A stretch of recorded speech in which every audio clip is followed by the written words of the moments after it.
彼はとにかく夢が明確です。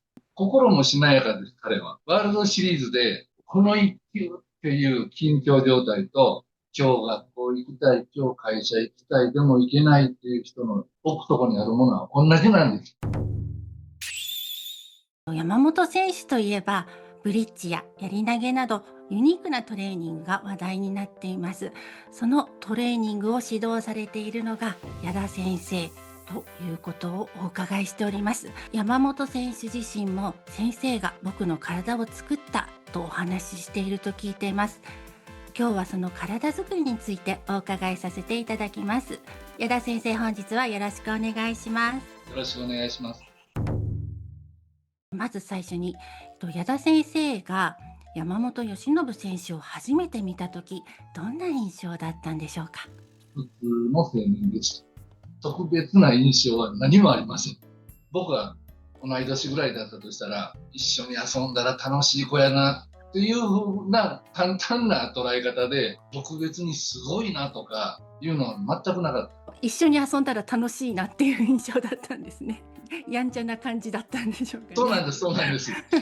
野球をやってる姿もそんな感じにちょっと見えますね。楽しそうな。楽しんでますよね。すごく楽しそうな姿をいつも見ていて感じます。でも山本選手はプロ野球の世界の中では小柄な方だなっていうのがあるんですが、他の選手と違うなっていう特徴っていうのはあったんでしょうか。身体的に彼より有利な選手っていっぱいいてますよね。ただ、それぞれの身長にしても、その筋肉にしても、その人の個性やと思うんです。だからみんなが同じことをやってもいけないし、もちろん間違ったことをしたらいけない。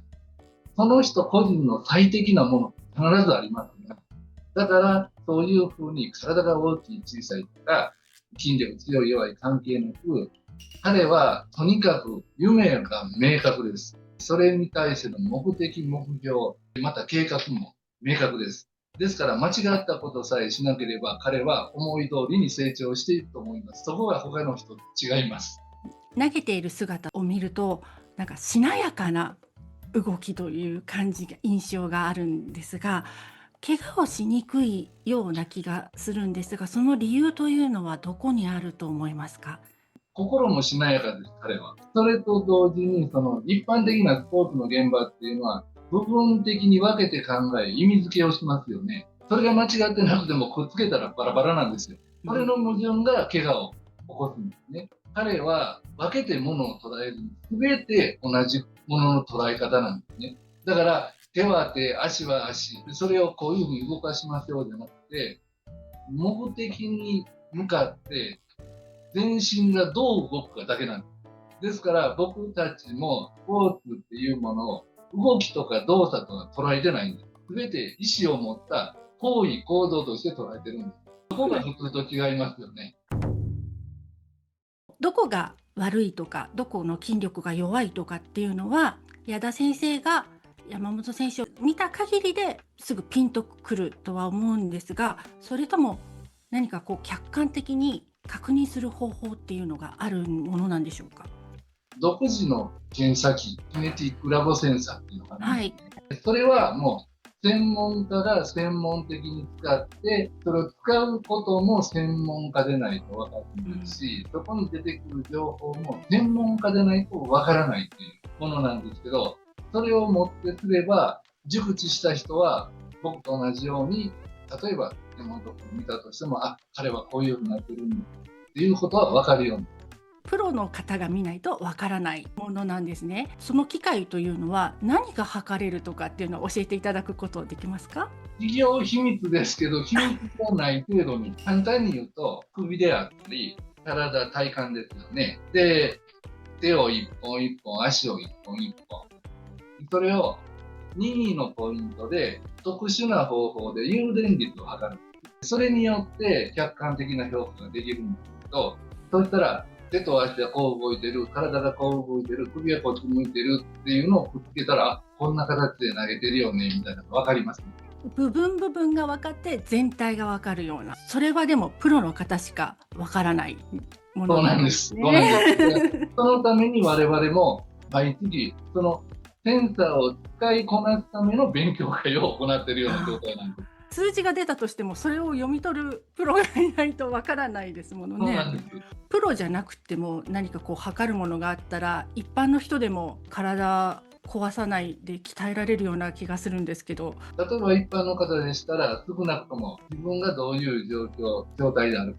で、健康になるためにはどういうことを注意しなければいけないかっていうことが分かりますし、例えばスポーツであったら、今日のあのミスはなぜ起こったかということの原因っていうのは分かるようになる。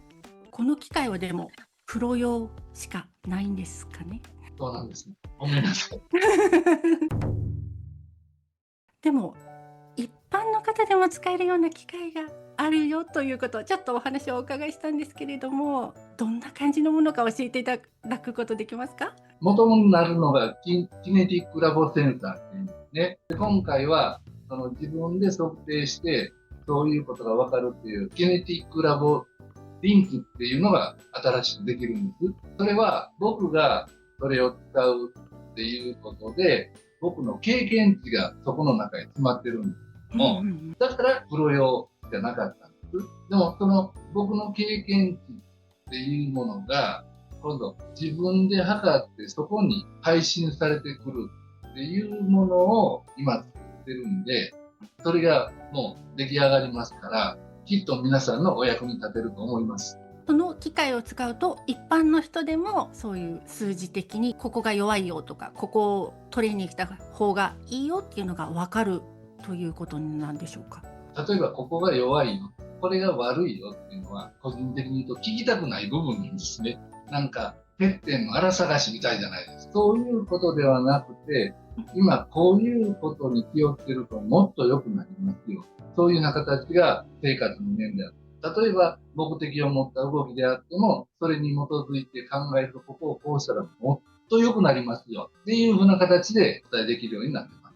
この機械は一般的に運動をやっている人だけではなく、本当に普通に体を常に健康でいたいとか整えていきたいっていう人たちにも使ったら効果があるというか、自分のことが分かる機械ってことでしょうか？はい、健康を目指す上ですごくお役に立つと思うんです。でも、こんなの僕が言ったら怒られるんですけど、スポーツ選手はわがままです。一般社会人の方が苦労されてます。一般社会人の方が、痛いってストレス溜めながらね、毎日同じことを繰り返す。辛いことないです。そんな方に役に立ってほしいです。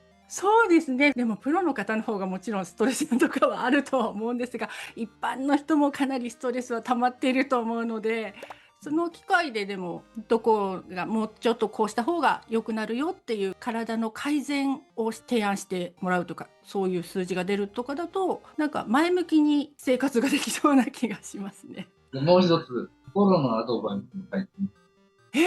どういうことですか？あなたこんなことで悩んでいませんかとかね。もっとこういうところ過剰に考えすぎですよとか、周りに気を使いすぎですよとかいうことが出てくるんです。文章で出てくるってことですか？